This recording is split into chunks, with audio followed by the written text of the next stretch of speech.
Okay, I think we're about ready. Let's see. Off, on, live. I think it's good to go. So let's go ahead and get it started.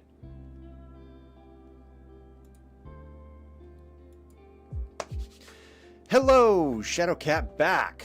Yes, it's Sunday. It's time for the Sunday stream. It's time for tabletop stuff. Because tabletop stuff is great stuff and I can't wait to get into it. Especially since I expect to make big progress today. Very big progress today. And when I say big, I mean I think we're finally done with creatures. I hope we're finally done with creatures. Not that it hasn't been fun. Not that I haven't enjoyed this, because I have.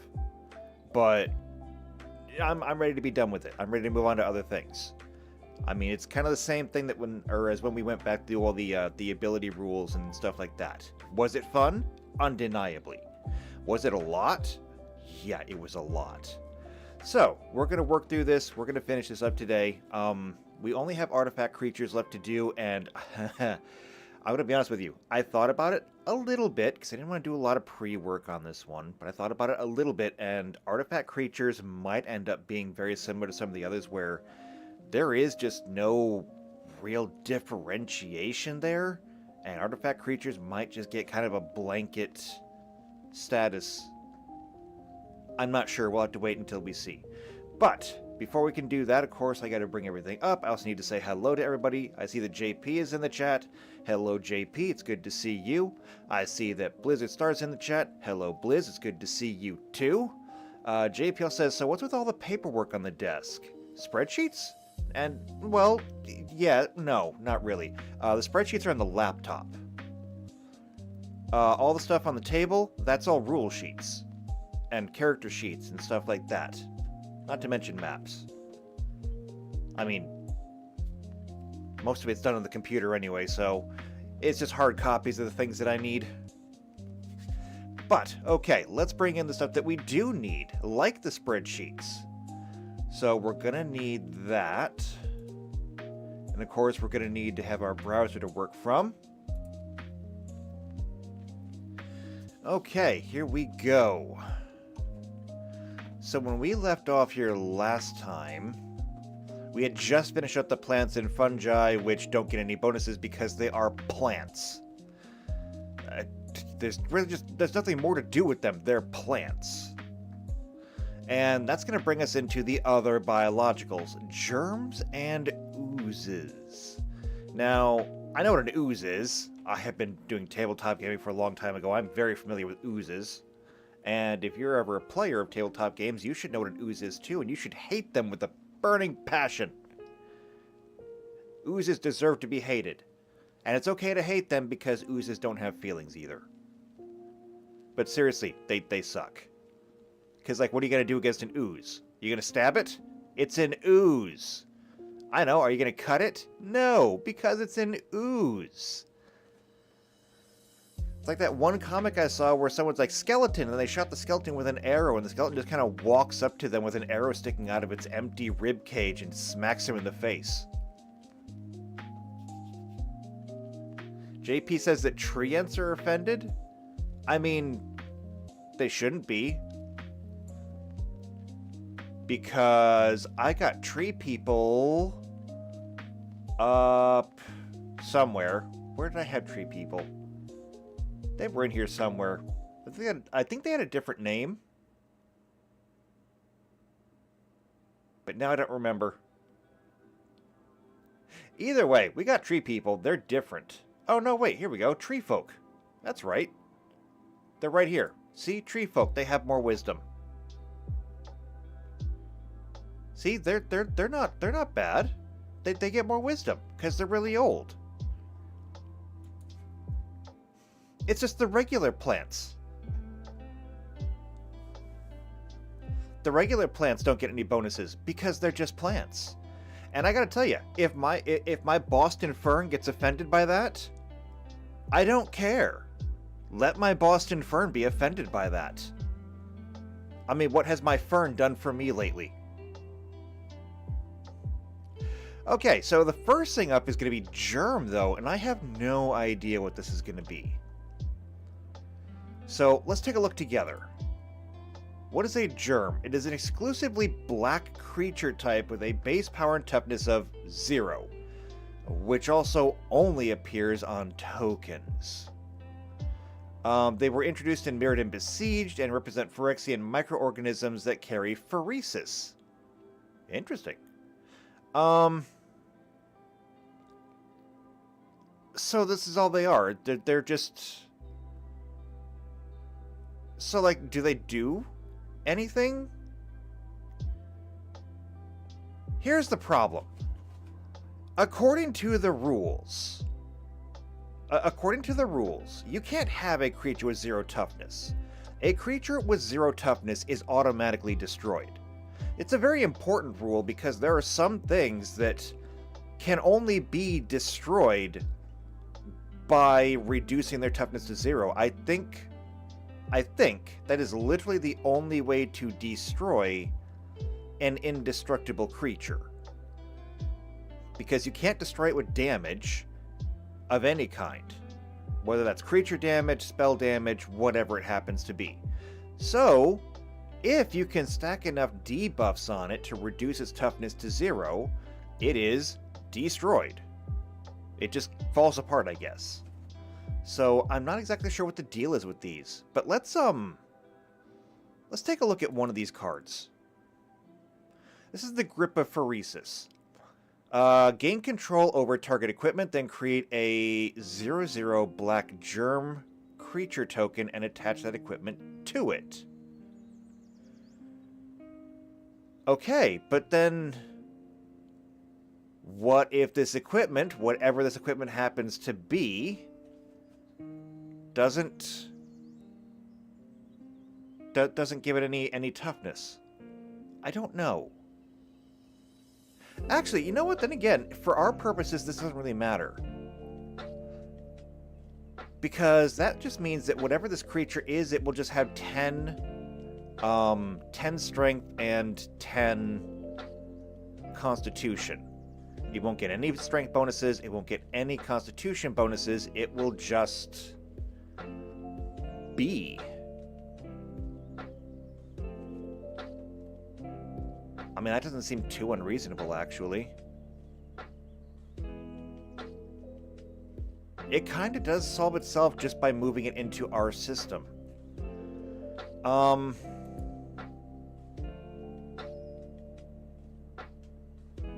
Wait, should I not have closed that? That was iconic races. Okay, I guess I shouldn't have closed that. I should have just gone back.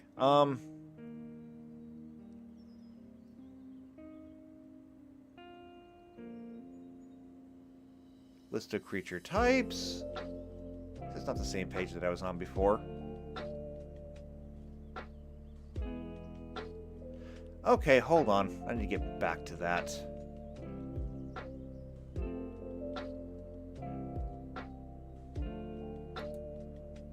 Creatures.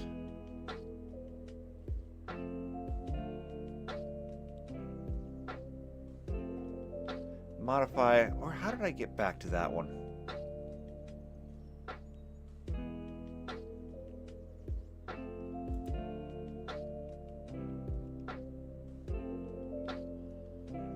Here's the list of creature types. I don't remember. Either way, it doesn't really matter. The point is that germs, there's nothing to them.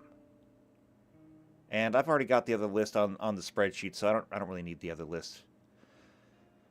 I can find what I need in here. For example, germ is going to be right up here. But we don't need that. Germs are not going to get any bonuses as far as I can tell. I don't see giving them anything. So, no bonuses. They're just a token creature anyway. And I don't see why tokens should get bonuses anyway. So what about oozes? Okay, take a look at oozes. It's a creature type. Get rid of that. Used for cards that depict unintelligent, amorphous blobs of slime that exist only to consume whatever happens to fall into their path, getting stronger in the process. And that's the best description of an ooze I think I've ever heard of. But I mean, let's think about this. They are unintelligent. All right, they are definitely not getting an intelligence bonus. Are they dexterous? No, not really. They just kind of sit there. And so, yeah, that's it. JP says, what? No contagion mechanics for the germs? No. And that's because what we're doing here is exclusively, just giving them ability bonuses. If there was some kind of contagion mechanic, that would be found on the actual card itself. And so we don't need to worry about that. That will literally be taken care of by whatever cards we're using to represent these things. So, not needed. Already kind of done for us. I don't know if there's any, like, contagion mechanic for germs. There are cards that create germs, and that's kind of going to be it. Like, I'm sure there's some kind of germ token generator card that was in there, and I just clicked on the wrong one. I mean, what can you do? But okay, back to oozes. No intelligence. Dexterous? No, not really. Wisdom? No, it's brainless. I mean, what do you want from me here? I honestly do not know. Let's take a look over here and see what a Pathfinder ooze looks like. If we come down here, aberrations, oozes should be under aberrations. Unless they got their own section. Mutants, no, not there. Fae, magical beast, monstrous. Okay, never mind. Oozes got their own thing. Which makes sense. They are kind of unique. So they have a D8 hit dice, base attack bonus, no good saving throws. They do have skill points, although, I mean, it says literally, most oozes are mindless and gain no skill points or feats. And they do not have any class skills. So, an ooze's traits are mindless, they have no intelligence score, they're immune to anything mind-affecting, they are blind, but they do have blind sight. They're immune to poison, sleep, paralysis, polymorph, and stunning. And that's it. I mean, they're mindless. They don't have anything. So, where's a good example of an ooze? I know. Why don't we go with the classic? A gelatinous cube. It's an ooze. Everybody knows what a gelatinous cube is. Bits of broken weapon, coins, and a partially digested skeleton are visible inside this quivering cube of slime. It's a classic. In fact, it's such a classic that I actually made my own versions of them. I made an adaptable one, which was really cool, because it was a gelatinous cube that if you tried to attack it, it would adapt to whatever damage you hit it with. If you tried to hit it with a slashing weapon, it would form hard plates.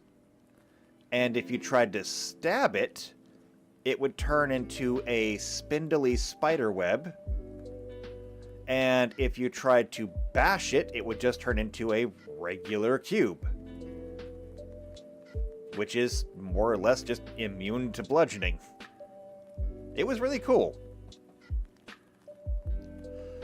But, I mean, when we look at these things, it has strength and constitution, but it has absolutely no intelligence score, a 1 in dexterity, a 1 in wisdom, and a 1 in charisma, because I guess you can't make those zeros?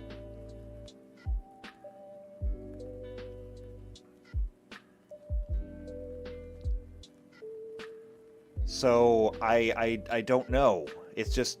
It has nothing. It's just an ooze.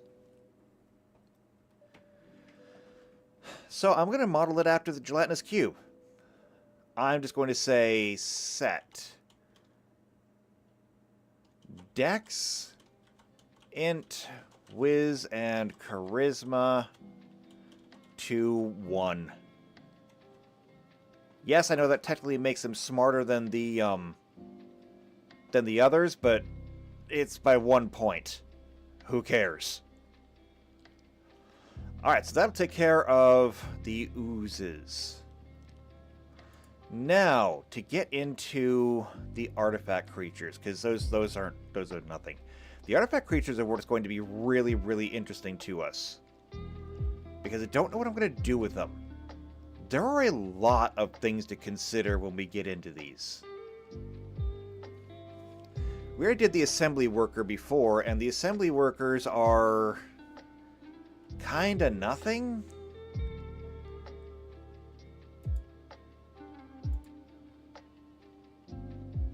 So where was that?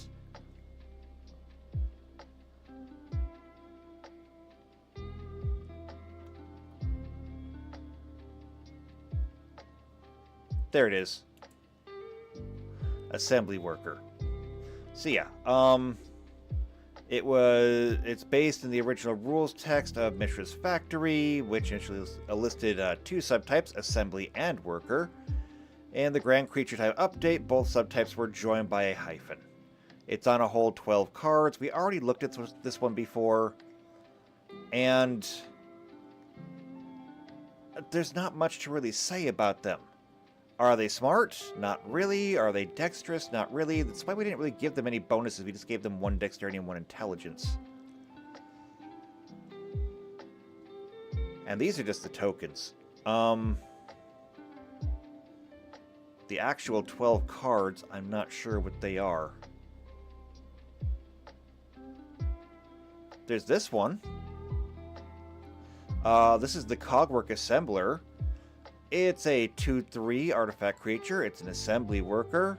Pay 7, create a token that's a copy of the target artifact. That token gains haste. And then exile at the beginning of the next end step. So it only lasts for a turn. So I mean, that's kind of cool.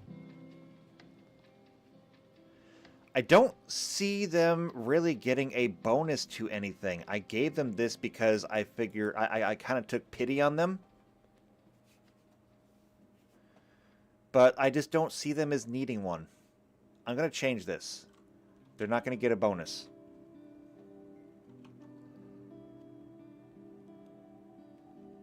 I mean, they are what they are, and essentially their big thing is going to be whatever abilities they have. That's going to be what makes them really special. Next, though, the Blink Moth. So, Blink Moth is an artifact creature type used for cards depicting the odd, tiny flying creatures that are the very essence of Mirrodin. We've looked at these before, actually. They are one of the plane's original species. They're tiny, bioluminescent, they're insectile. Beings with poetic souls consider them beautiful, for they glow in the night like fireflies with an eerie blue-white light. They are the most basic and perhaps most essential part of Mirrodin's ecosystem, able to synthesize pure mana from metal and vice versa.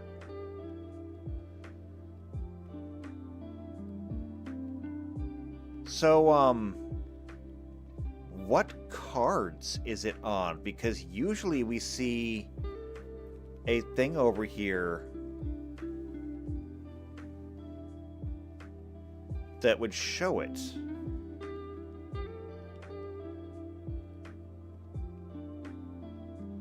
Let's see. Treating the plates of the Glimmer Void with Blink Moth Serum refines metals into hex gold. That's cool, but not useful. Ink Moths. After Mirrodin's completion, they became Ink Moths and bring visions of perfection. Phyrexian spent countless hours unsuccessfully trying to harvest and recreate Blink Moth Serum. We did Ink Moths, didn't we? Did we not? I thought that we did. Let's look. There's Inkling. Did we do them?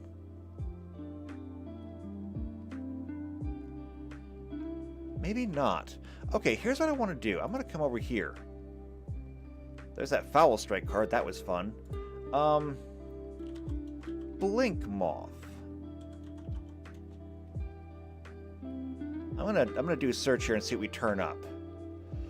Okay, so here's an instant. Here's a land.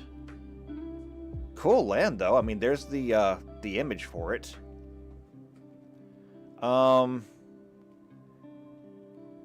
So, interestingly, it says this land becomes a 1/1 Blink Moth artifact creature with flying until the end of turn. It's still a land.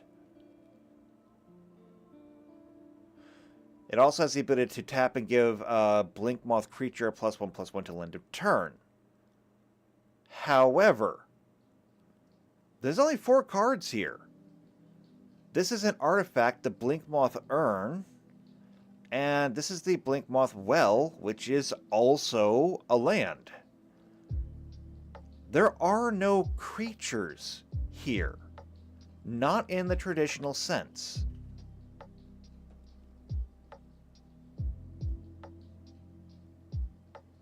So, believe it or not, this is just not applicable. I kind of wonder why it's in here.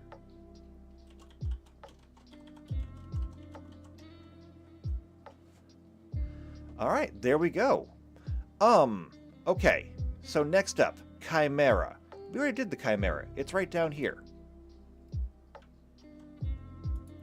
So we can just copy that. And there we go.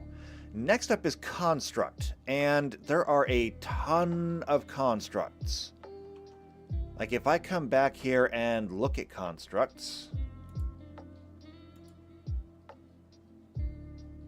CO Construct. It's on 218 cards. There is no way that I can sum these up and give them a single blanket bonus, so that's not going to work. No bonus is the most applicable one just because of the sheer variety.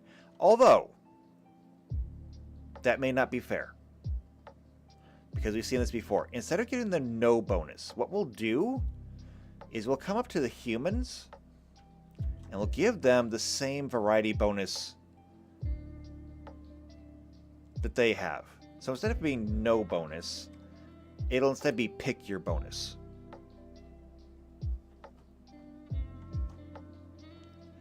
Okay, next up is Dreadnought. And Dreadnought, seldom used creature type, but Dreadnought originally is a type of battleship armed with heavy caliber guns and turrets. The term is also used to describe something that is among the largest or most powerful of its kind. I mean, I like it. Who doesn't like a good Dreadnought? It's only on 4 cards. There's the Phyrexian Dreadnought and Mirage. We'll take a look at that. And there you go. It's your page image. It only costs 1 to play. It's a 12/12. However, when it comes into play, sacrifice any number of creatures with total power 12 or more, or bury the Phyrexian Dreadnought.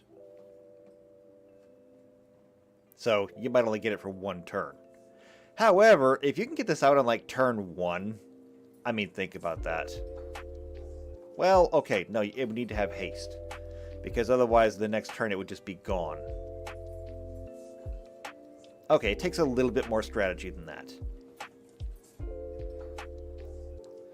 But yeah, there's a Dreadnought.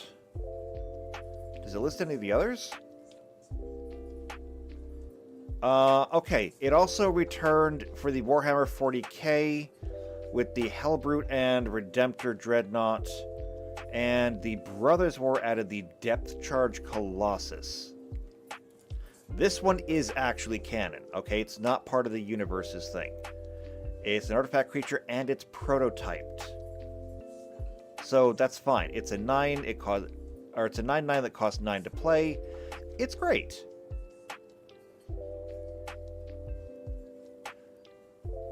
So that actually works.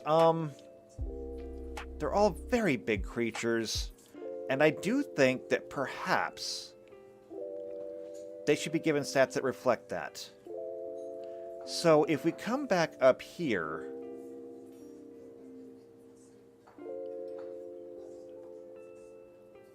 we had the demigods, which gave +2 to all, with the exception of strength and constitution. Or gods. Now, let's think about this. Are they gods? They are not gods. Not by any definition that I really have. Gods have to be like the highest pinnacle of power. Otherwise, what good would godhood do you? So maybe we make them demigods. I mean, these are like the highest for a physical mortal being. That's basically what demigods are. So we'll copy that. And we'll use it down here for the dreadnoughts. So that'll give them a nice flat bonus across the board. It'll be whatever their power and toughness is, and then 12s in everything else. Okay, next up is going to be a gnome.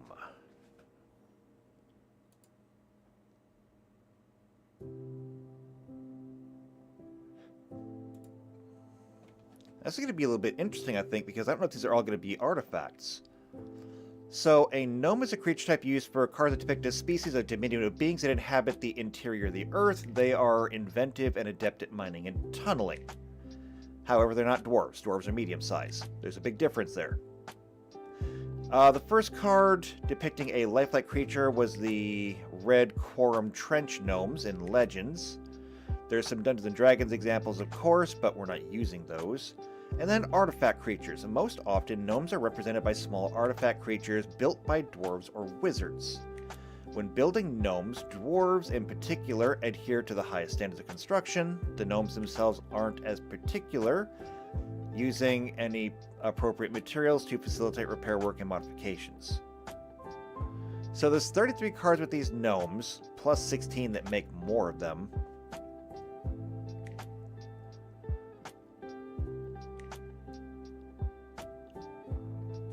It's going to be a little bit difficult. Like, regular gnomes should not be considered dumb because they're not dumb. And did we have gnomes up here? We actually did. We did have gnomes. We gave them additional charisma. But these are going to be artificial gnomes. Do we give them something different, and how would we even differentiate? Because if I come here and just search for gnome,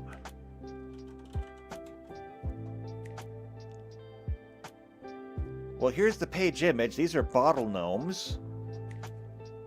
They're artifact creatures. And really, my mouse is going to choose now to stop working. Oh, you piece of garbage. Okay, hold on. I have the solution for this.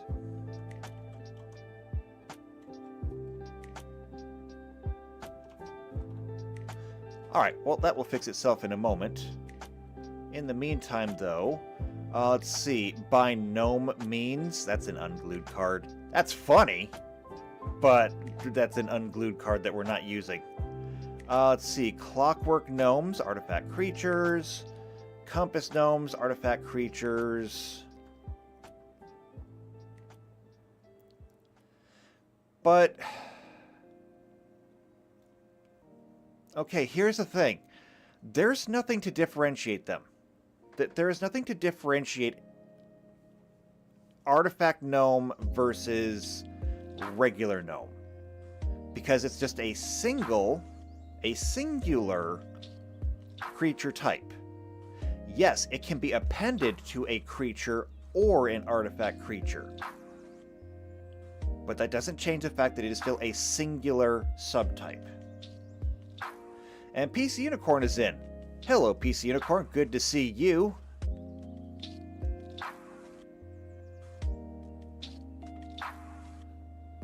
Oh, good. Now my mouse works again.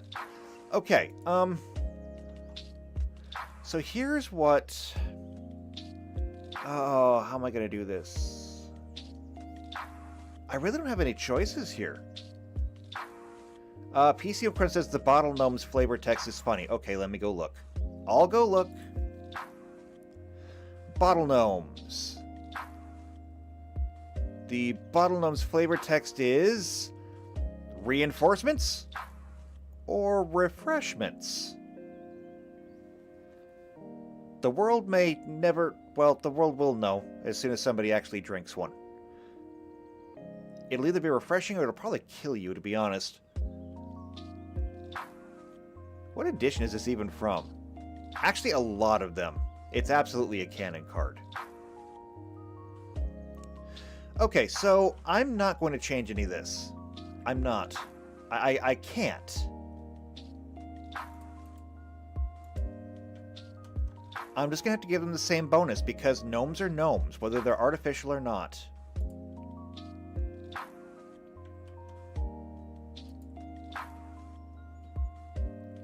Okay, next up. It's going to be golems. Now, that's going to be a bit of a hard one, too, because there's a lot of them. How do we define what a golem is? There's 158 golem cards. And sure, there's a lot of them that are artifact, but they are spread across every color.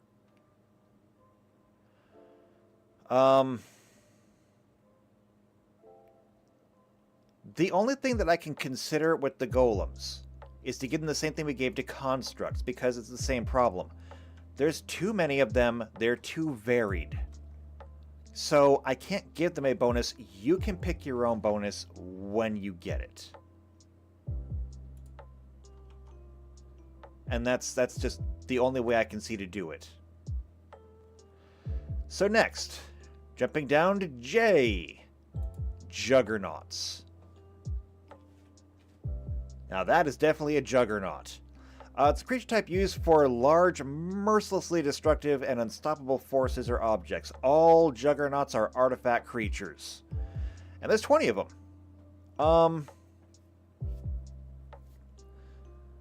The fact is that they may not be very smart, they may not be very tough, but they are going to be really, really strong. And that's kind of the thing about Juggernauts, is that they're not smart, they're not wise, they're definitely not charismatic, and they're probably not even nimble. They are just power. Power incarnate. They don't dodge because they don't need to dodge. You can hit them and they shrug it off.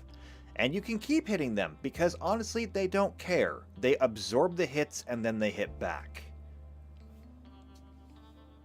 Weird as it seems, I think the best way for us to do this is to not give them a bonus.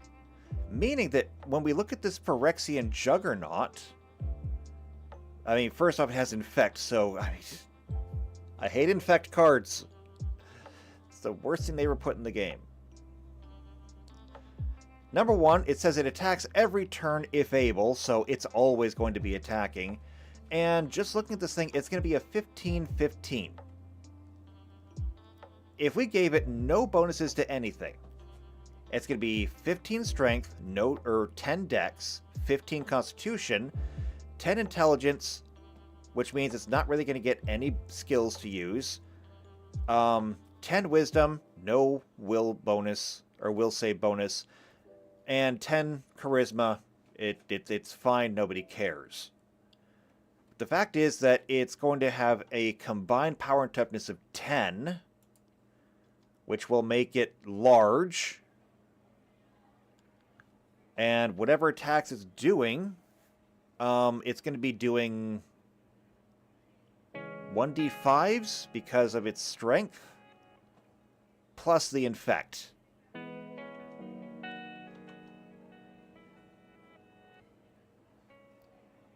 I mean, it's not a huge juggernaut creature, but at the same time, it's still pretty scary. So that's what I think I'm going to do, is it's not going to get any bonuses.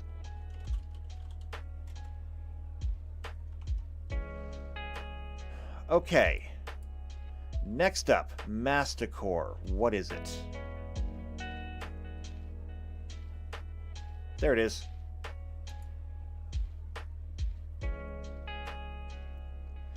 Okay, a Masticore. That is horrifying to look at. It's a creature type used for artifact creatures, which is to be distinguished from manticores. While a manticore is a flying, ferocious, red-aligned, lion-like beast, a masticore is a non-flying, still ferocious, metallic lion-like beast. Okay, they literally just made artificial manticores. Manticores are fleshy and flying, masticores are galvanized and grounded. But here's the thing, I don't need to worry about the flying part, because that will be on the card itself.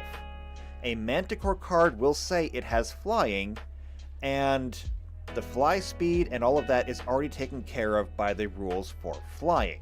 We've done that already. We don't need to worry about that. All we need to worry about is the stats. Does it get the same stats or not? And the fact of the matter is, I think so. I think if this thing is supposed to just be an artificial manticore, and that is what it seems to be, it strikes me as the first thing that you'd want it to do is at least equal the stats of what you're trying to recreate.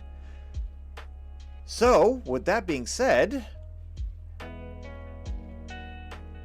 where is the manticore? Right here. And it just gets 2 dexterity and 2 wisdom. That's what we'll give the Masticore. Okay, next up. The one that is probably going to be my favorite, and thus the hardest one to do. Mirrors. And mirrors are my favorite because they're basically like mechanical elves. That right there is a silver mirror.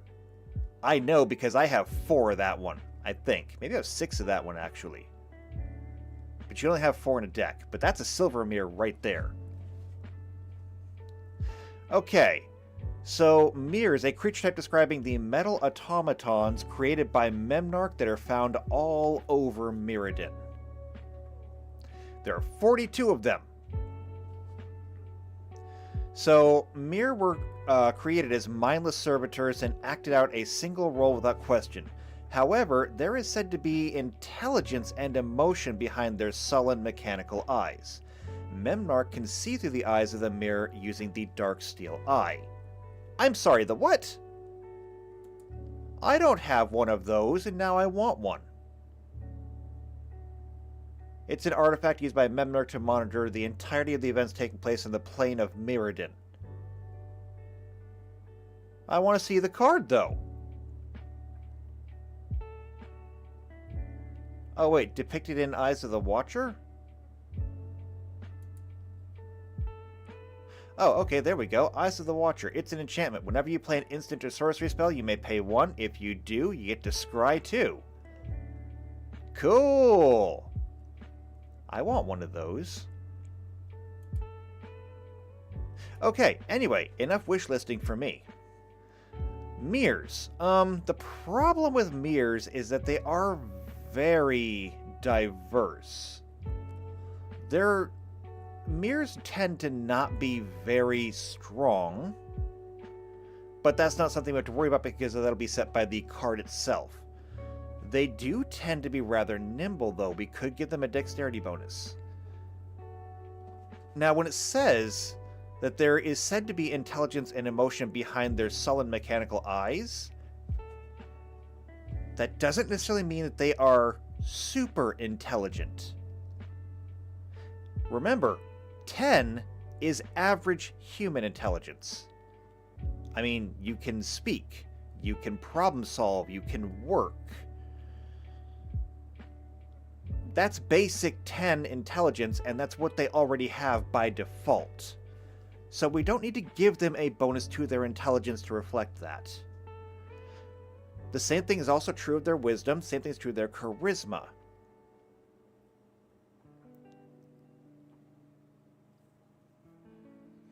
So the only thing I think that they really need is maybe a bonus to their dexterity. Because they are really good at moving around. They're the workforce of Mirrodin. They can go pretty much anywhere, do pretty much anything. It says here, since the fall of Memnarch, many Mir continue to fulfill their duties regardless of having no master, while others simply shut down to await commands that would never come. Some develop consciousness and free will. At the start of the Phyrexian invasion, many were adapted to the Phyrexian side and equipped with sinew grafts, Igor, and Necrogen.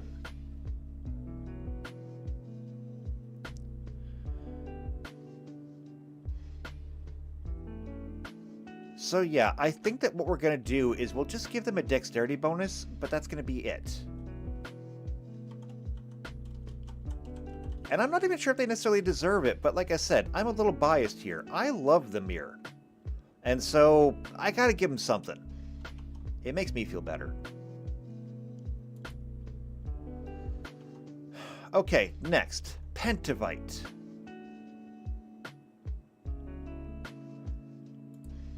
There it is.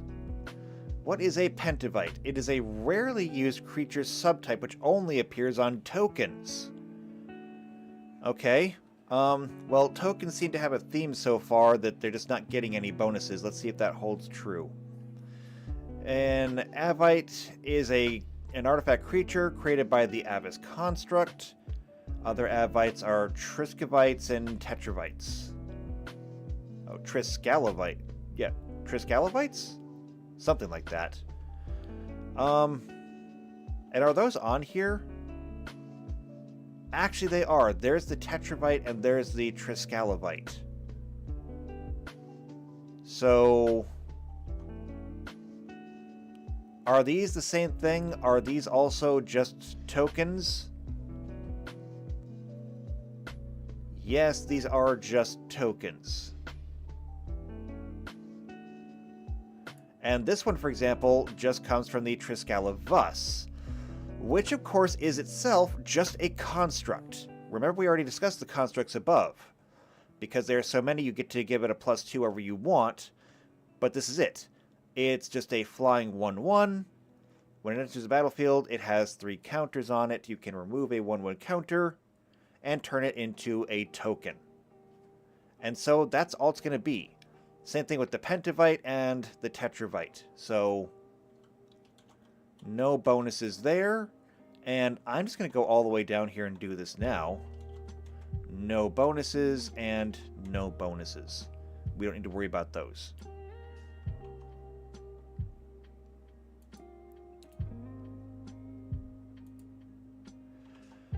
Okay, next up is a pest. Didn't we do this already?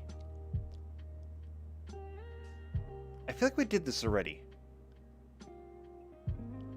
Let me look. Pest. Yes, we did. There it is. It's right here. And it's just basically a vermin. So set intelligence to 2, it's basically animal stats. These are going to be artificial pests, but pests nonetheless. So we can skip that, that's easy. Next up is we Prism. I know we haven't done that one yet.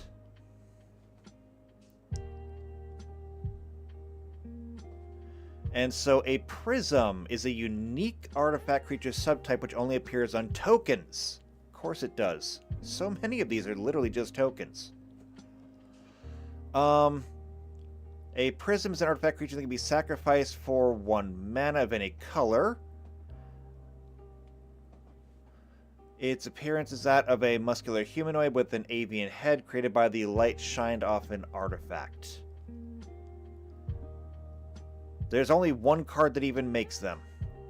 The Diamond Kaleidoscope.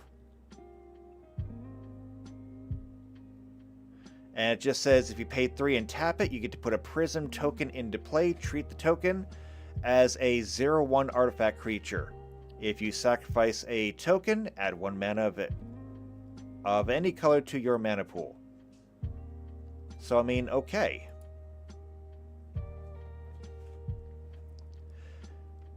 It's a token. I'm not giving it a bonus. So it's only going to have 10 strength because it has no power. It's only going to have 11 constitution. It's going to be basically just 10s across the board. Which is fine, I guess. It's fine, right? I mean, I suppose, actually, that's something we should consider. Like, do we want these tokens to be some kind of real threat? Or not? One of the things that we haven't really discussed yet is going to be how we're going to level these things up. I do know that when we were looking at the creatures, we made our creature type over here. So the summoning duration is 1 minute per level. Summoning a creature is a standard action. This may actually change. I've been thinking about that, but that'll be for later. They belong to the creature type of Echo, yes. And what is an Echo? It has 1d8 hit dice per 2 levels, minimum of 1. Their base attack bonus is fast, which means that it mirrors what level they are. No good saving throws. Skill ranks, they get 2 plus their intelligence modifier. Class skills, none. And then it talks about what they do. However, when we think about these things, hit dice, 1d8 per 2 levels. Let's say that you're a level 16, just for the sake of argument. You're level 16 Planeswalker. And you create this this diamond kaleidoscope. Well, okay, this is a bad example. But let's just say that you have a creature which makes more more token creatures. I can't think of one off the top of my head, but you get the idea. It's an artifact creature that you have. It's going to be a level 16 artifact creature, and it generates tokens. And it can generate tokens basically whenever it wants. You can pay mana, and you can tap it, and it makes tokens. This would, in effect, subvert the whole you can only cast so many spells per day thing, because it would allow you to make a large army of tokens. This is not necessarily a bad thing, because token swarms are not just a thing that you can do in Magic the Gathering. They're huge. They are a huge part of what you can do in Magic the Gathering. Going all the way back to the Squirrel decks originally. The problem is going to come in that if you can, let's see, if it lasts for 16 minutes, 16 minutes is going to be, there are 10 rounds per, there's 10 rounds per minute. 16 minutes is 160 rounds. If your creature can make 1 token per round, that is 160 tokens. Okay, we are very, very much in token swarm territory here. To the point where it actually breaks the game, because that many NPCs would grind a normal tabletop game to a halt instantly. So, how do we compensate? Because now we have 116 level 16 tokens. That is bad in a lot of very different ways.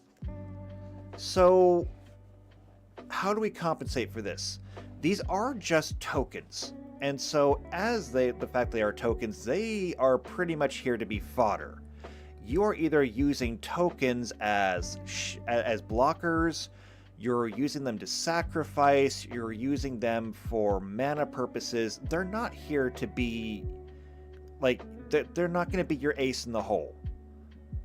They are quantity over quality. I'm thinking that tokens will just not get levels. So you can have a level 16 diamond kaleidoscope artifact, whatever. I mean, it's an artifact, so it's not going to have levels, but you get the idea. You can have a level 16 creature, But all of the tokens that it creates will be level 1. Now, what does that mean? That means that when you're making this prism, okay, it's going to be an artifact creature. It is a prism. You can make 160 of them. However, all 160 of them are going to be level 1. They will have 1d8 hit dice. I mean, it's called 8 hit points if you want to. But realistically, the average would be 5.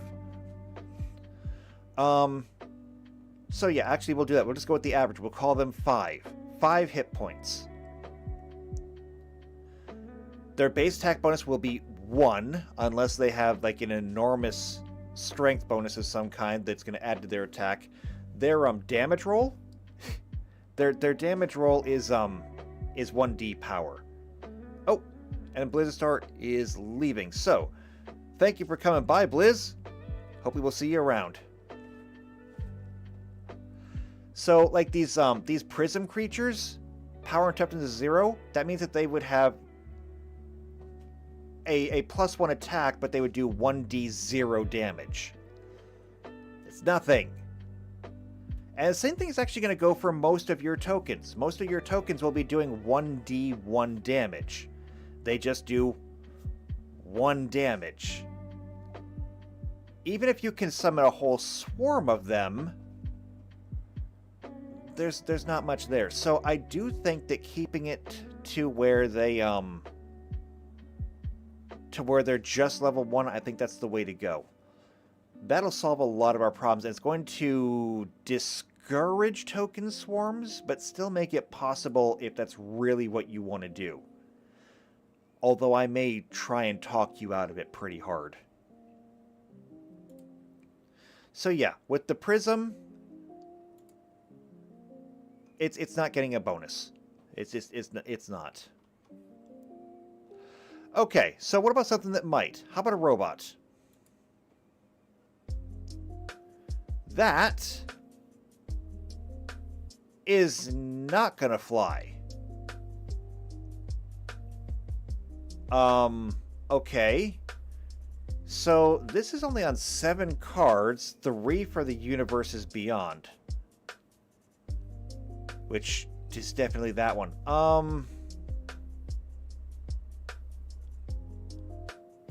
Oh wait, no, that's the Beeble scale. It's on 32 cards, actually. So, by and large, artifact creatures in Magic the Gathering can be considered to be robots of some sort, most of them fashioned out of metal, glass, or stone by other creatures or planeswalkers. As such, decks heavy on artifact creatures are often called robot decks. Okay. As of 2021, though, it was stated that R&D had no plans to use robot on fantasy-centric worlds featured in the premier sets. Notably, Kamigawa the Neon Dynasty bots, like the Runway Trash bot, are constructs, not robots. Neon Dynasty also introduced the concept of mechs, like the Surge Hacker mech. These are giant robots or machines controlled by people.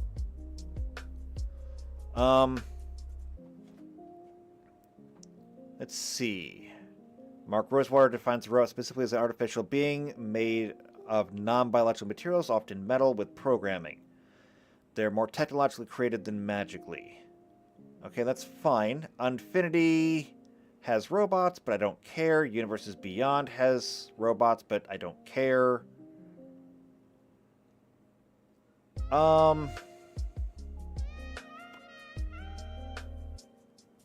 I know that there are some that are canon here, but I don't know which ones they are, and the fact is that robots just don't...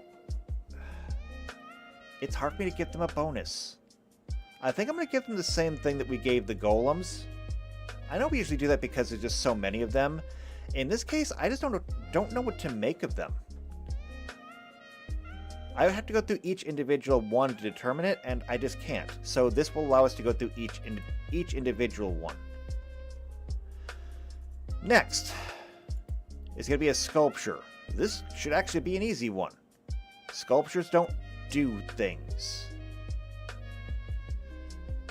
Scroll up. Scorpion, Scout, Sculpture. The Sculpture is a unique artifact creature subtype which only appears on tokens. How fortuitous for us, because I was planning on giving it no bonus to begin with, and that just kind of solidifies it. There's only one card that even makes them, and it's the Doomed Artisan. So, sculptures that you control cannot attack or block at the beginning of your end step. Create a colorless sculpture artifact creature token with this creature's power and toughness that is equal to the number of sculptures you control. However, sculptures you control can't attack or block, so, like, what's the point? Either way, though, our job here is easy. No. Just no. 12 times no. You don't get a bonus. You're a sculpture. Okay, next up is the Servo. Servo is a creature subtype introduced in Kaladesh. All servos are 1/1 artifact creatures. And they are tokens. There are 35 servo creation cards, but there's none that you can just play, or in our case, just summon. They are miniaturized automatons powered by low energy signal, as opposed to Thopters, they can't fly. It is exclusively used for tokens, most notably as part of the Fabricate mechanic. So guess what? No bonuses. It also does the same thing for Thopters. I'm guessing we'll be doing the same thing. But before we do that, how about a Scarecrow? Where is that? Is that down here? It is down here, actually. They're out of order. Scarecrow. It is a creature type used for depicting vaguely humanoid objects dressed in old clothing. Except for straw soldiers, all Scarecrows are artifact creatures. And it's actually on 47 cards. So, I mean, that's a lot more than I would have expected. See, the first creature to bear the type of Scarecrow is the original Scarecrow from the Dark, although it only gained the subtype first in the Grand Adventure, or Grand Creature type update, together with Straw Soldiers from the Portal 3 Kingdoms, Shadowmoor block that added 23 Scarecrows at once. Mechanically, they often deal with colors and with -1/-1 counters, so they're infect. It's just a Scarecrow, though. I feel like I don't need to do much with this. I'm just going to say no bonuses. The Thopters, I'm almost certain, are going to be nothing but tokens. Let's just make sure, though. There's the Thopter. They are a creature type used for cards depicting small flying devices. All Thopters are artifact creatures. And I would be wrong. There are 19 Thopter cards and 49 Thopter creation cards. So, yeah. Now, the Thopters that they were referring to when we looked at the servos, I bet those are all tokens. However, it says right here, the first creature type to bear this name was the Ornithopter in the Antiquities, first printed in the 9th edition. Other examples include the Rotithopter, the Thopter Squadron, and the Drill Skimmer. Thopter Squadron. Cool! I like it. It's a flying. It comes into the battlefield with 3 1/1 tokens. Remove a token from the Thopter Squadron. Put a 1/1 colorless Thopter artifact creature token with flying onto the battlefield. Cool. So they can either attack together or you can separate them. I love this card. This is great. I want one of those. Okay, but here's the thing. What are they good at? Actually, they fly, so that's a bonus to dexterity. We can do that. Are they intelligent? Wisdom? Charisma? No. But they do fly. They are dexterous. I'm going to give them dexterity. And so there we go.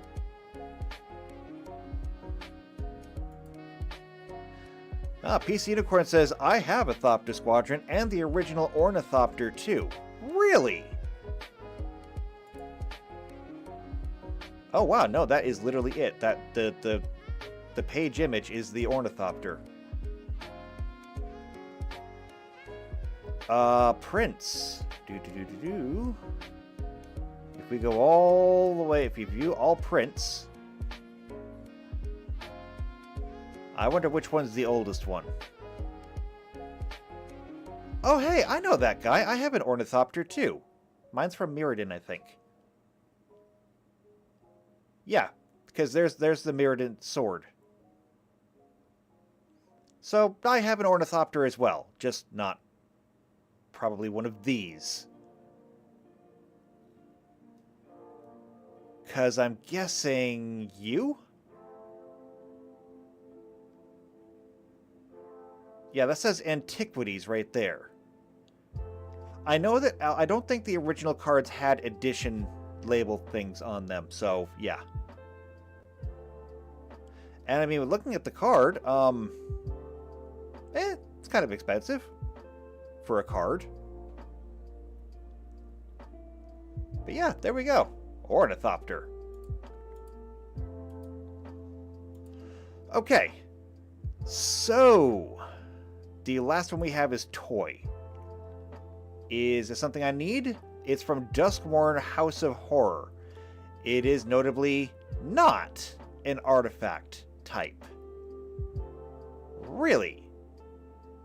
So on Duskmourn, quickened toys are previously inanimate objects that have gained sentience and an appetite for death, thanks to Valgavoth's warping influence. Quickened toys prefer to avoid confrontation directly. They most often come across their targets when they're picked up by somebody who assumes they're harmless. They'll let themselves be carried around, waiting for the perfect moment when everyone in the group has dropped their guards before striking. It's literally an entire plane of Chuckies.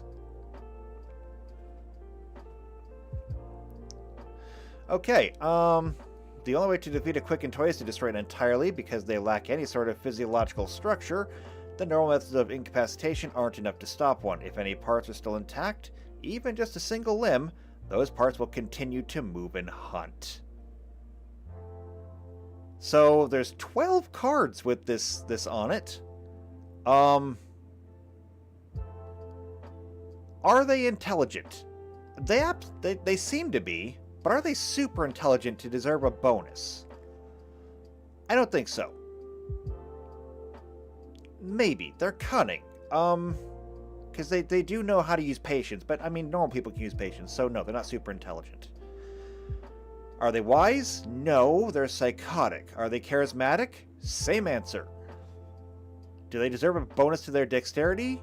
They rely on being carried around a lot. So, no? And since that's all 4 abilities, no bonus. So, I mean, there we go. Okay, now. That's it for the artifact creatures. We did it. They're done. And honestly, pretty good. I was half expecting to go through here and just kind of blanket do them like we did the animals. But no. This is actually really good. This gives you reasons to pick some over others. And then there's a lot of these that are just tokens, like the servos and the prisms and stuff like that, that they're incidental. But okay, let's move on. Non-sapient creatures. Orbs. We already did the egg. Eggs are not getting a bonus. What even is an orb? Besides a ball. The orb is a unique creature type that has only appeared on a token. It's a token. Okay, fine. There's only one card that makes them. This is easy. No bonuses. Next. Sand. I can't believe that sand is a creature type. Where is it?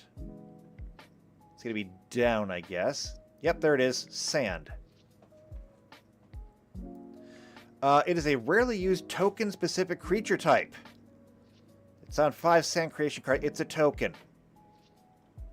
No bonuses. Okay, and now for one that I was a little bit worried about. Wall. That's a steel wall. I know, because I have that card. I have several of that card. Okay, wall is a creature type usually found on defensive creatures. They represent barriers for attackers ranging from physical objects to intangible forces. Being unable to attack, walls in general have a higher toughness than power, if not 0 power, but there are exceptions like the blistering barrier. Walls were introduced in Alpha, which featured 10 of them in all colors. In particular, I remember the Wall of Swords. I had a friend back in high school who had that card and liked to use it often. Here's the thing. In Magic the Gathering, the battlefield is completely abstracted. When you put a wall up, you do not have to define how big the wall is. We do. We absolutely have to decide how big the wall is. And so we need to put some consideration into this. Is the wall going to get a bonus to dexterity? No. It's a wall. It doesn't dodge. Does it get a bonus to its intelligence? Probably not.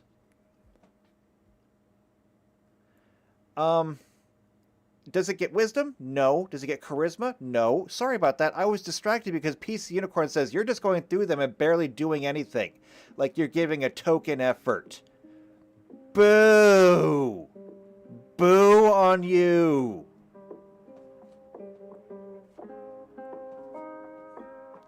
I'm gonna resent that one a little bit later. Long journal entry tonight. Okay. Anyway, back to walls. The thing about the walls is, though, that we actually do have something that we can use for this. Walls are just going to get their power and toughness as normal. But where is my spell list? Sorcerer Wizard spells. So magic walls are not new.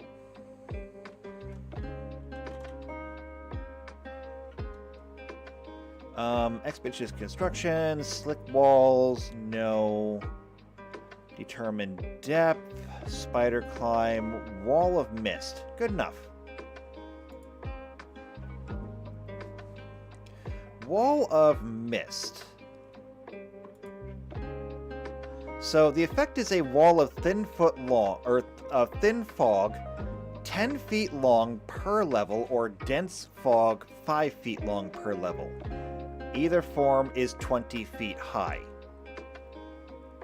And so we can see in this one that what's going to happen here is, let's see, when you whisper the incantation, you conjure a stationary vertical wall of misty vapor.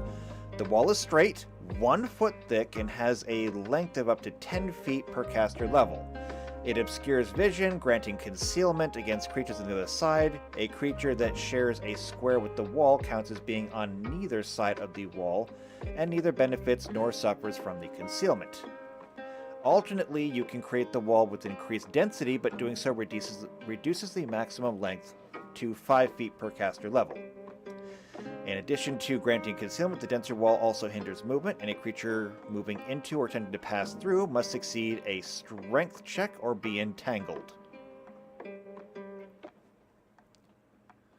So, that's one wall.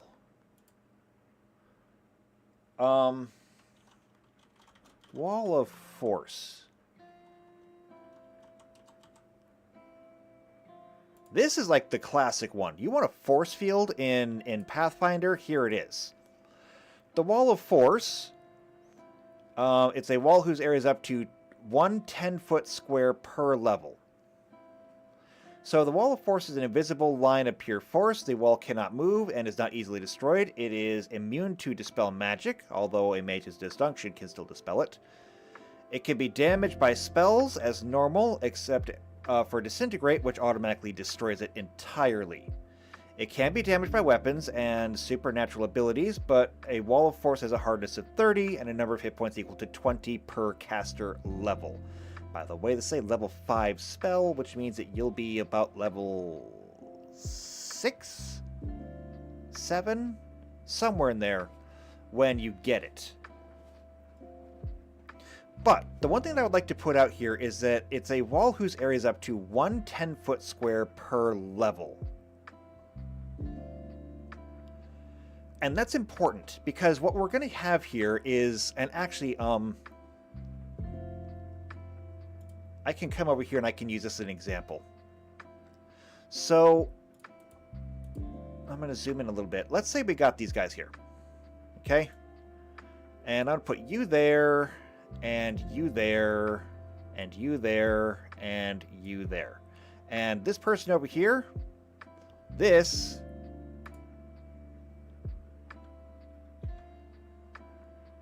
is going to be my, this is going to be my wizard. Let's give you a blue aura.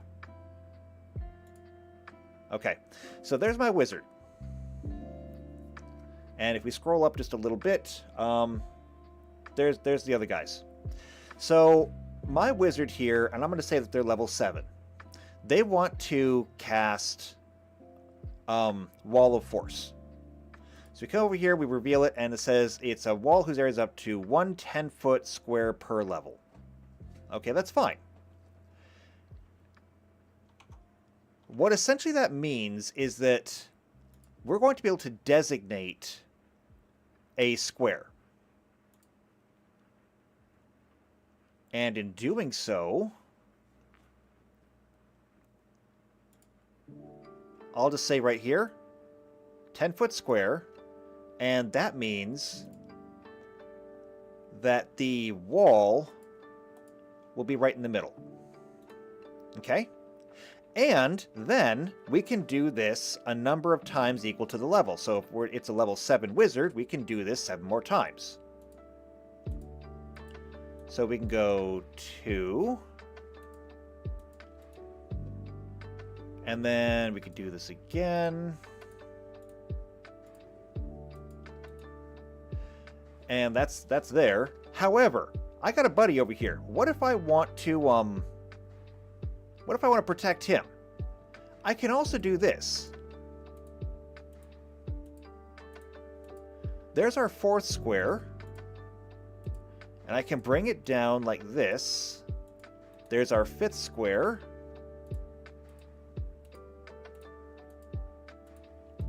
There's our 6th. And I could put another one down here. Or I could put another one up here. I could put another one up here like this.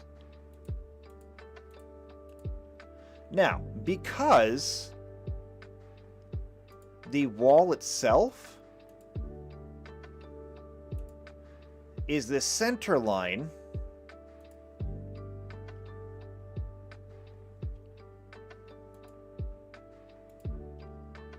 why are you not showing up?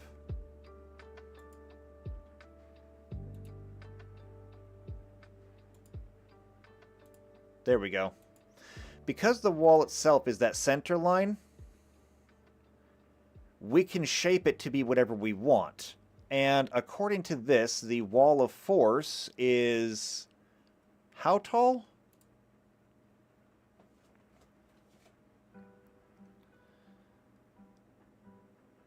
It says area is, so the area is up to a 10-foot per square level. So it'll be 10 feet tall. Yeah, the caster can form a vertical wall into a flat vertical plane whose area is up to 10-foot square per level. The wall must be continuous and unbroken when formed. If its surface is broken by any object, the spell fails completely. So there you go. Meaning that you can absolutely do this. You can shape it in any way you want because that's just how this works. Because it's done in the 10 by 10 squares, it allows you to bend it in different ways. It has to be continuous. It does not necessarily have to be straight. Technically speaking, with this many squares, you couldn't go all the way around, but with 7 squares, you could go almost all the way around. You can nearly surround yourself. And JP just says, that's just complicated hopscotch. It is kind of complicated, but at the same time, it's actually really convenient. PC Cornell says, is it a cat wizard? So you can say, you got a Harry wizard. I don't know. I don't think I have any cats out here. Gotta zoom in. No, that one looks like Velma. That one's got an axe. Wizards don't use axes. I have no idea what the hell you are. And that one's just fat. Can I zoom in further?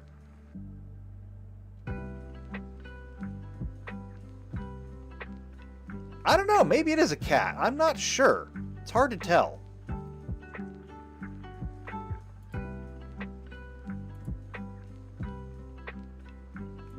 That's if I make it bigger. Yeah, I still don't know. It could be. I don't think it is, but it could be. Either way, though, that's how a wall of force works, and that's how I think these walls are going to have to work, too. So, the way this is going to work, I think, is we're going to borrow directly from the wall of force rules. No bonuses, okay? No bonuses, and I think that I can copy and paste here.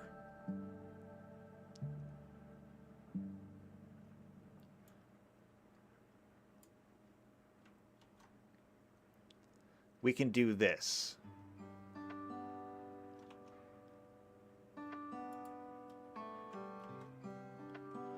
So, no bonuses and up to 1 10-foot square per level. Now, is that a lot? Yes, kinda.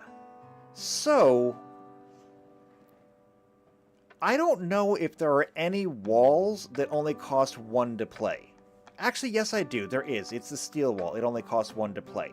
So, if you had the steel wall as one of your starting spells, then you could conjure yourself up a 10-foot wall at level 1 pretty much at will. And since you could do that 3 times per day, you could have 30 feet of wall. Is that important? Maybe. Is it powerful? Depends on how you use it. It's one of those things that would really reward creativity. Later walls, I mean, you wouldn't be able to summon them immediately, but something like a wall of swords? By the time you can summon the wall of swords,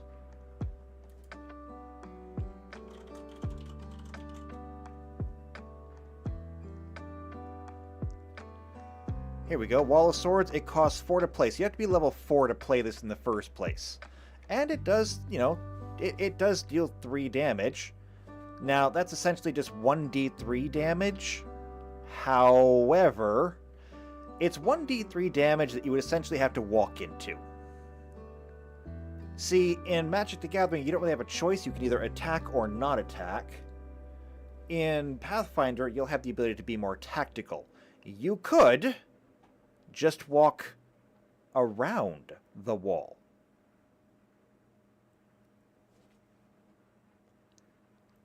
It's an option. You can just walk around it. However, I mean, you could use it strategically. So I think that's going to be really good. Okay, though. Now, we have to get back to the top. So, classes. I got to move that over. Otherwise, I'm in the way. We got to start on classes before, but there's still a lot for us to do. And going back and looking at them, I want to make sure that we're doing things right. So there is no reason why the classes should not adhere to the same standards that races do. They should be balanced. It should be a bonus, but it shouldn't be a huge bonus. JP says, I heard steel wool. I summoned Brillo Pad. Okay, well, I mean, I'll see your Brillo Pad and I'll summon Scotch Brite. PC Unicorn says, could make wall summons a reaction like counterspell? It's not a bad idea. We're going to have to revisit that. We're going to have to revisit that because I need to go back over spells again and reevaluate. And one of the reasons I had to reevaluate is because I was giving a lot of consideration to how I've been doing the casting, and the way I've been doing the casting has been you can only cast one spell per turn. Now this keeps it very, very balanced in the same way that that every other wizard is, every other magic caster in the game, wizard, cleric, bard, paladin, ranger, whatever, every single other caster is also limited.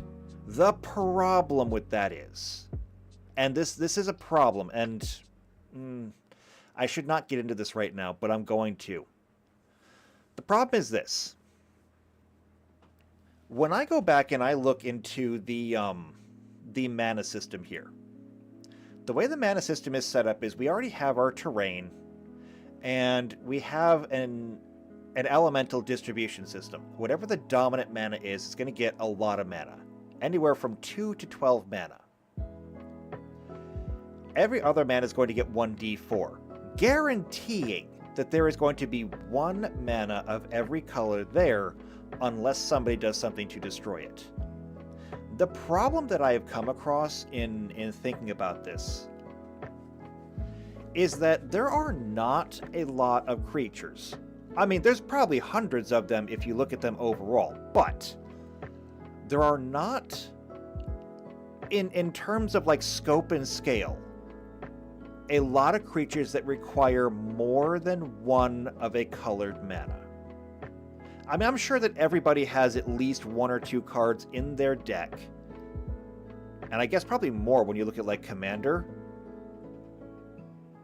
that is going to require more than 1 of a colored mana to play it. Like Dragon might require 2 red to play. Well, the odds of you not being able to play that in any given area are 25%. And so, what's the point? I have been rethinking how much you should be able to do. You're already limited by the number of spells per day that you can cast, and it's the same thing as if you're playing a Magic game, you have a limited deck. You have, say, a 30-card deck, okay? You only got 30 spells before you're done. You run out of spells, you lose the game. Period.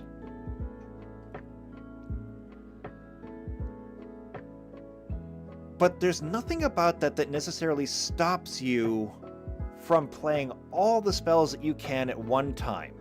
As a matter of fact, it actually benefits you the more spells you can play and the faster you can play. The faster you burn through that deck, generally speaking, the better you're doing. So here's the problem that I've run across. I could take the governor off and just say that you are allowed to play as many spells as you want during your turn. And we'll pro-con this thing. Benefits. Number 1, if you are in your element, okay, let's say that you are a blue wizard. You're a blue planeswalker, and you are in this area. Oh dear sweet baby Jesus. That is 12 blue mana available for you to use. You are not just in your element, you are a god amongst men right now. You can probably cast every single spell you have in your entire repertoire in one turn. Also pro for you, you just casted every single spell you have in one turn. My god, you are instant army, just add water. The con. Somebody out there is going to be instant army, just add water. That could be you. That could not be you. From a GM perspective, that is terribly unbalanced.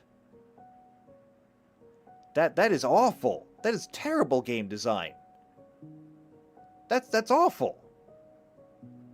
And let's say that you, as a player, maybe you're a planeswalker, maybe you're a red planeswalker, maybe you're walking along the beach and you hate it here because there is only like 1 or 2 red mana available to you. This place sucks. There's too much sand, there's too much water. It's awful. And then, on the other side, oh no, there's another planeswalker. You can feel the spark. You know it's a planeswalker. And in addition to that, they're a blue planeswalker. And so you are sitting here like, huh, I know the spell Blaze. I don't know if I can make this work or not because there's not exactly a whole lot of red mana around here. That other guy over there, though, oh, he's going to start summoning a whole bunch of stuff right now. You are about to have a very, very bad day.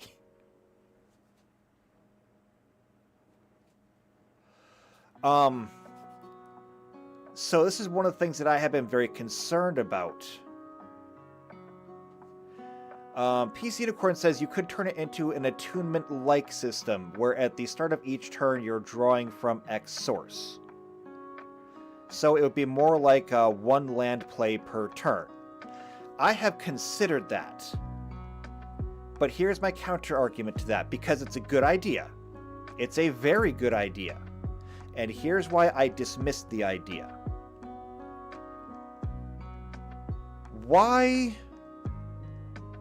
would they ever not be doing that? See, it's never really explained much in the game or in the lore exactly how does this work. We play lands in the Magic the Gathering card game because we need these to draw mana, and we can draw the mana from anywhere.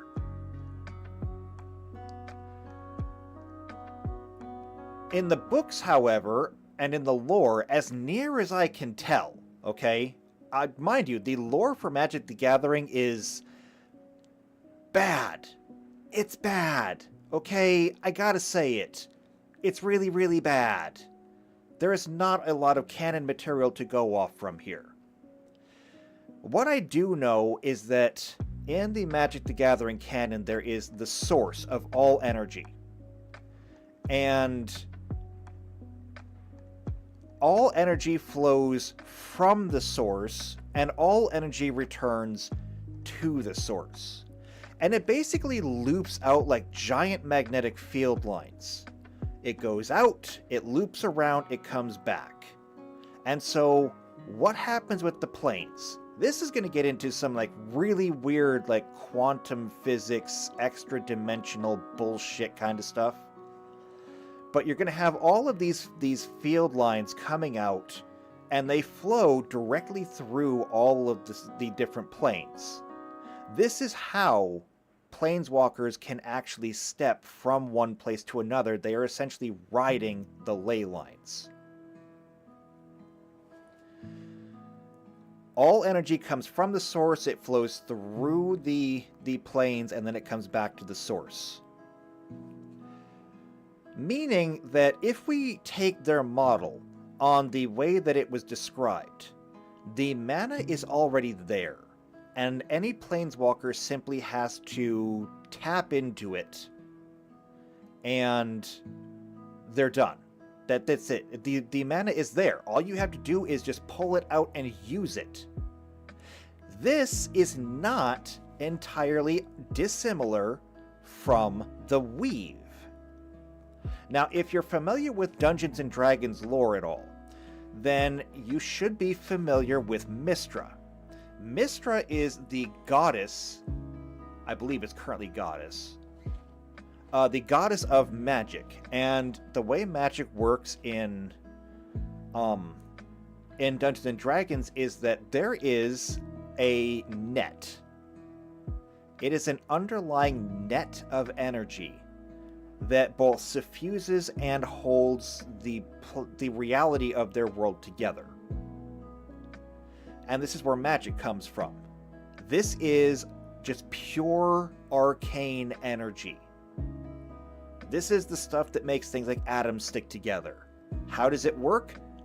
Who knows? The fact of the matter is that it does work, and the energy is there, and wizards and sorcerers and everyone has learned how to use it. And so, wizards, being basically scientists, have figured out that if you say the right words, if you make the right gestures and use the correct ingredients, you can draw the power out of the weave, and you can form it into a spell that will do a particular task. The same thing is said, or can be said, for planeswalkers, because planeswalkers are kind of like sorcerers.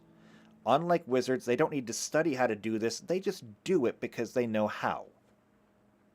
The methods may change and the source may change, but it's more or less the same thing. So that's my understanding of how it works currently. However, what if we went with like what PC Unicorn said, where you would have to essentially play your lands and accumulate them over time? PC Unicorn also says lore-wise it could take a certain amount of focus to draw, and this will tire you out if you do it continuously. That is also true, and I'll get to that in a second, because that is going back to the now defunct mana burn rules. But I'll get to that in a second. The idea that you would need to play land every turn, we could change.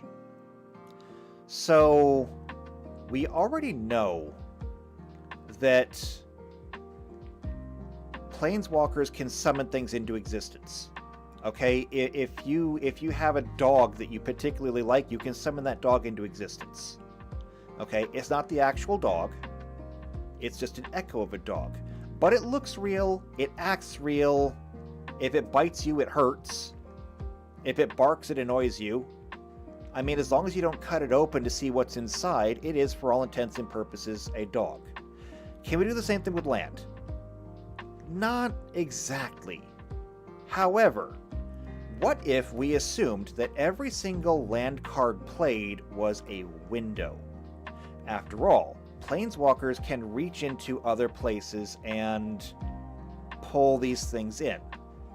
What if every single planeswalker, every time you played a card, is simply opening a conduit of some sort to another plane to pull energy from it?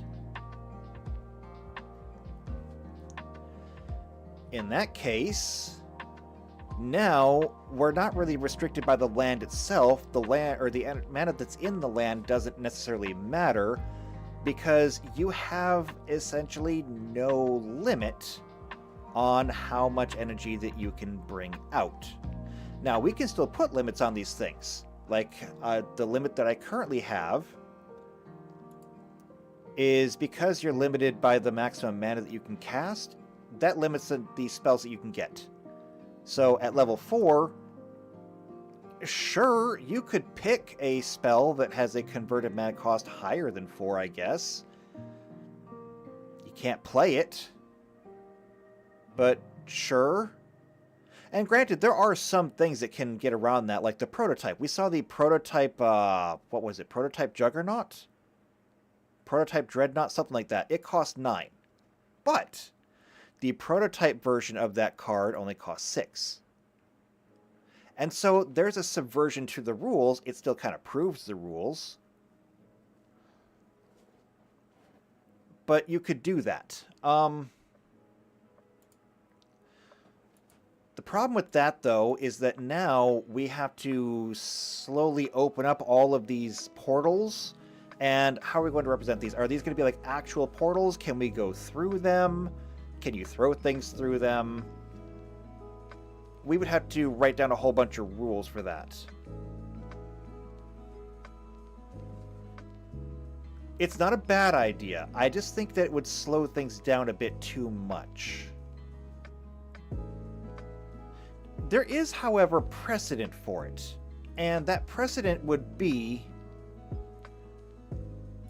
I think it's the kineticist. Hold on a second. Classes.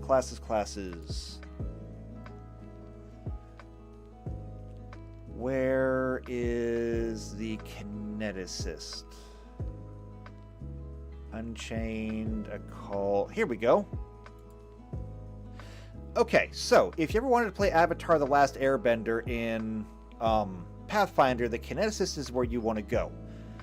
They are living channels for elemental matter and energy, manipulating the world around them and drawing upon their inner reserves from their own bodies. And the kineticist does something very similar to what you're discussing. So, here we go. Elemental focus. At the first level, they get an elemental focus. You can choose from like 9 of them. Then they get wild talents, which are what they can do with it. And here we go. So, burning. At the first level, a kineticist can overexert themselves to channel more power than normal, pushing past the limit of what their body is adapted by selecting burn. Some of the wild talents will allow them to accept burn in exchange for greater effect, while others require a certain amount of burn to use them at all.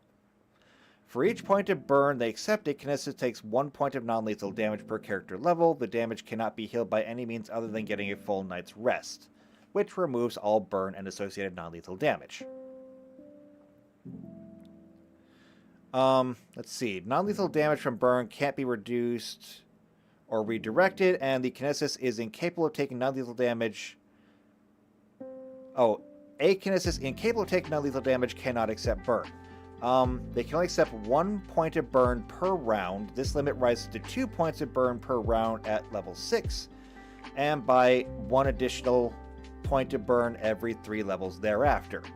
So, to put this in normal parlance, if you're, say, a fire kineticist, you can shoot a string of fire out of your hand, okay? No big deal. And that string of fire will deal like 1d6 damage. However, if you accept 1 point of burn, you can up that to 2d6 points of damage. Which is great, it's more damage. Who doesn't love more damage? And you can continue doing this. Now, there's no real requirement to this, but you can just keep burning and burning and burning, and there's nothing that's going to make you take the burn, but like I said, if you choose some talents, they may do that. But otherwise, there's nothing that's going to force you to do so.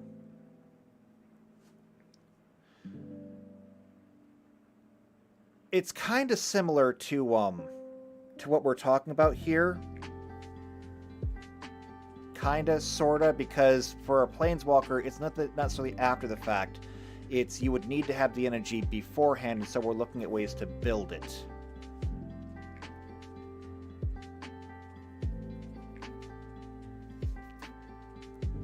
And as PC Unicorn said, this could also be a rebirth of the mana burn mechanic. If you choose to draw more than you can handle, you start taking damage. And I'm actually kind of okay with that. I'm interested in putting it in there, mostly because I want to give options.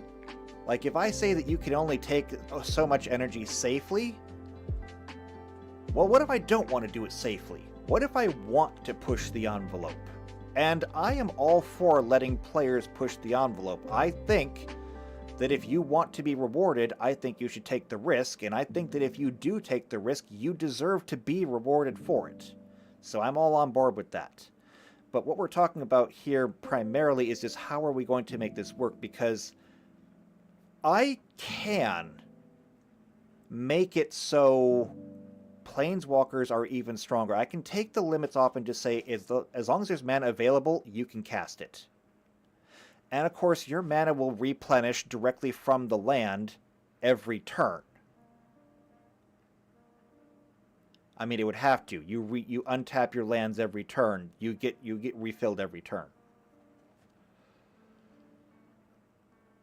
It would make Planeswalkers very powerful. I'm not opposed to this, though. The fact of the matter is that wizards in general, especially once they become high-level wizards, are incredibly dangerous. That's kind of the whole point between linear warriors and quadratic wizards. The idea that in the early levels, fighters will always outclass wizards. It's just the way things are. They have more reliable damage, they have more hit points, they don't run out of spells. I mean, swords never run out of ammunition. However, there is a line where wizards will begin to outperform fighters, and fighters will never, ever catch up again. Because the fighter is still relying heavily on, I've got a sword, and I'm really good with the sword, and I can do a lot of damage. However, I can still only hit one thing at a time, and the wizard is over here exploding entire armies.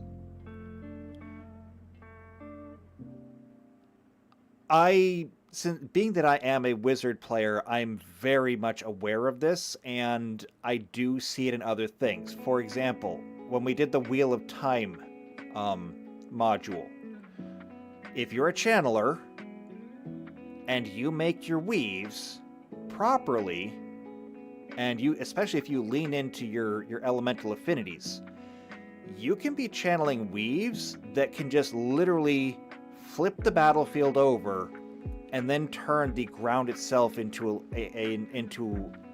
a stone and dirt filled blender. It's a thing that they can do. And it's massively overpowered, but of course there are limits to it. Every channeler has stamina, and they can push beyond that stamina, but they run the risk of burning themselves out. We saw the same thing in Warhammer 40k with Psychers. Psychers can be incredibly powerful, to the point where your Delta through Alpha level Psychers are literal planetary threats. Your Deltas through Alphas can detonate an entire planet. But even your lower level Psychers, I mean, without a weapon, they're able to mind control people, they're able to set fire to buildings, they're able to change the weather, monitor entire hemispheres. Psychers are ridiculously strong and terrifying because every single time they use their power, there's a chance it backfires on them. And the higher their strength is, the more likely that is to happen. Having a planeswalker be completely unchained and just be able to conjure as much as they can so long as the mana is available, I think is completely on point for them. Now, what does that mean, though, for us?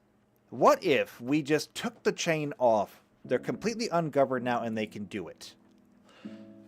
Are they completely unrestrained? No, they're not. For example, at level 1, we still only have 3 spells per day. So, you can get, let's just say that we take the limit off, but we do limit the max mana cost that you can gain. Not the max mana you can hold, but the max mana cost of your spells to 1. That means that if you have, say, I don't know, pick something blue that costs 1. I don't know, just it's a wizard of some kind. We've got a wizard card that costs 1 blue, okay? And you happen to be in this area with this magic loadout.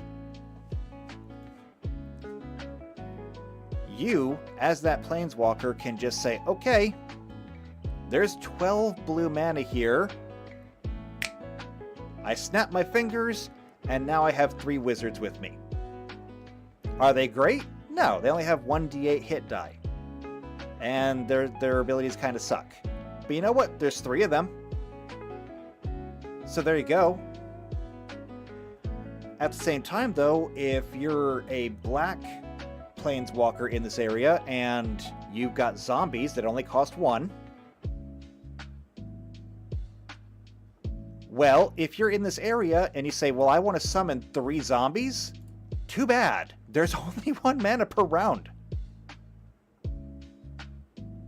So, yeah, you can summon 1 zombie now, 1 zombie next turn, 1 zombie the next turn. Which means that by simply taking that chain off, we have made the mana matter a little bit more.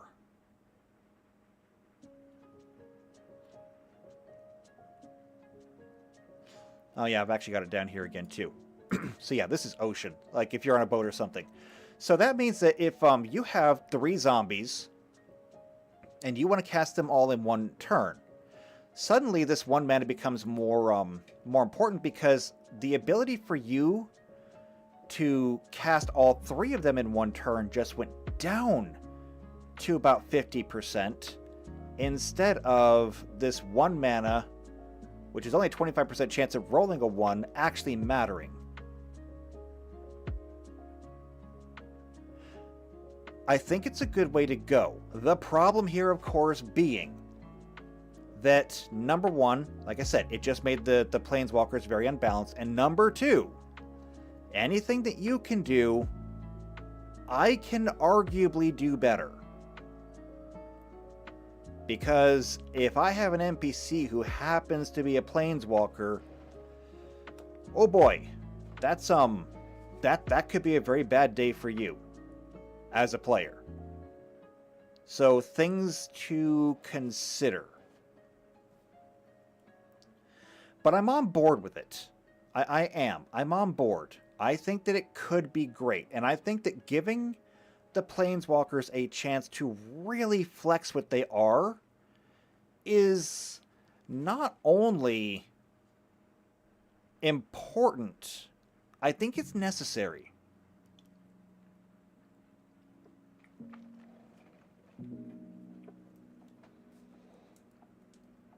The only thing this is really doing is allowing the planeswalker to burn off all of their spells at once. The same thing could be said of, like, say, a wizard, if the wizard had 3 magic missiles. But with one very notable difference, I think. And that being that a magic missile, you can fire up to like 4 of them, 5 of them, something like that, and each one does 1d4 plus 1 damage. Okay? Classic magic missile. If you could fire off all 3 of your magic missiles at once, that could be up to 15d4 plus 15 damage. Which is a lot. If you could summon 12 level 1 wizards, okay, these are 1/1 wizards. Alright, you've got 12 of them now. Each one of them has 8 hit points. But when we look at our creatures, let's remember their damage roll is equal to their power. And so a level 1 creature is doing 1 damage? Or not a level 1 creature, but a 1/1 creature, which is almost guaranteed what you're going to get for 1 mana, is going to do 1 damage. Because, like, we're thinking about this as an army that's going to be, like, super effective, and honestly, they're kind of not. So it's going to take a little bit of work. It's going to take a little bit of play testing to figure out what we're going to do. Like a Raging Goblin. I know Raging Goblins because I use them in my burn deck. It's a 1/1 goblin with haste that cost 1 to play, I can summon, if I was in this area, I could summon 4 of them at once. And so I can just hold out my arms and poof, I've got, well, level 1, I guess, only 3. 3 raging goblins in front of me. They all run in, they all swing at you, and each one deals 1 damage. If they all hit, that's 3 damage. That's equal to exactly 1 Wizard's Ray of Frost, and the wizard can do Ray of Frost an infinite number of times per day. So, yeah, I mean, it's kind of, it's not great. It needs tweaking still. Okay, it needs tweaking. But okay, yeah, that was something that's been on my mind a lot lately. I really just kind of needed to get into it. And having things be like prepared spells, like you were suggesting earlier, they're already prepared, okay? So wizards have to prepare spells. Planeswalkers are more like sorcerers. They don't need to prepare it, they just know it. The same thing is true for like an actual summoner in the game. Summoners know how to summon their Eidolon. They also just inherently know summon creature, or summon monster rather. They don't need to remember how to do it, they don't need to look it up, they just know how to do it. So no preparation needed. Now turning things like walls into reaction spells, I think is not needed. And we already have things like instants, which are literally reaction spells. And as far as I know, there are no walls that do that unless, hold on, advanced search. I'm looking for flash and a wall.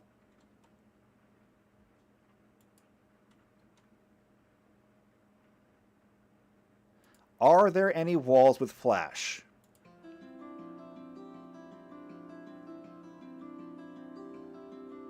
As it turns out, there are 2 of them.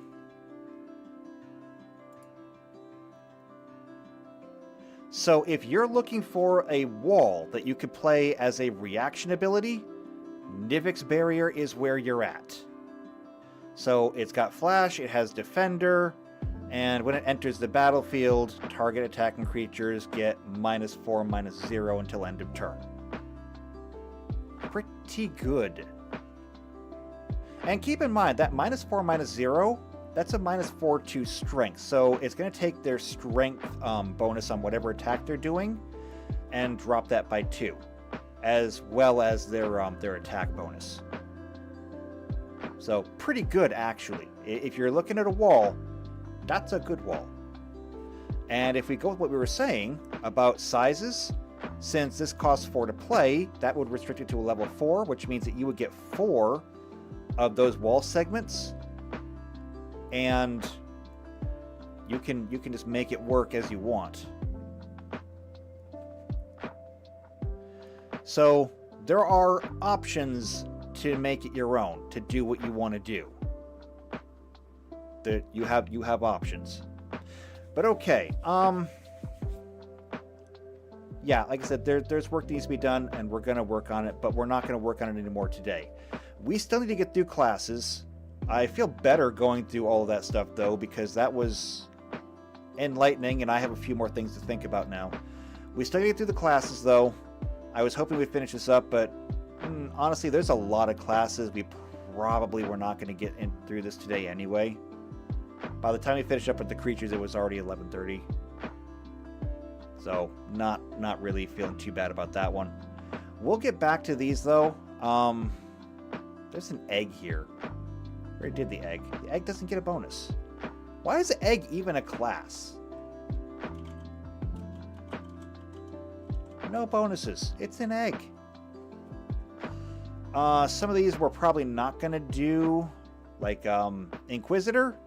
I don't know if there's any Inquisitor cards that are not from the Warhammer stuff, but if there is, then we'll deal with that. Gamer, also probably from the Unchained stuff, so maybe not, or maybe don't need to do that. We'll get through them, we'll take a look, we'll make it work out, but we'll do that next time. So, thank you everybody for coming along with this one. We did make some very good progress. And we've even covered some stuff that I wasn't even ready to cover this time, but that's fine. Call it pre-work for whatever we do afterwards. We'll figure it out. But I'm going to go ahead and I'm going to take a break here. I'll give you guys a break too. I got things I got to get done today. It's a very busy time for me. So, thank you everyone for coming again. And you know what to do. If you're enjoying this, you want to see more of this, then go ahead and subscribe to the channel. Go ahead and hit the bell icon, that way you get notified when it comes out. It comes out at the same time every week, but, you know, go for the notification anyway, just in case it works. If you know somebody else who's also into Pathfinder, if they're into Magic the Gathering, then share this video with them, because that'll be good. But if you just like me, you like what I'm doing, leave a like on the video, leave a comment down below. If you want to play with us, you got to join the Discord. So Discord should be a link down below. Link should be good, I hope. Join the Discord, go to the Behind the Screen channel, and let me know. What do you want to play? Because we got several modules available. Let me know what your availability is so that I can match you with a group, and once all that's done, we can get playing. And that is the goal here. It's not just enough to make the games, we got to play the games. So, do that, and I will see you next time for classes, I guess. And until then, take care.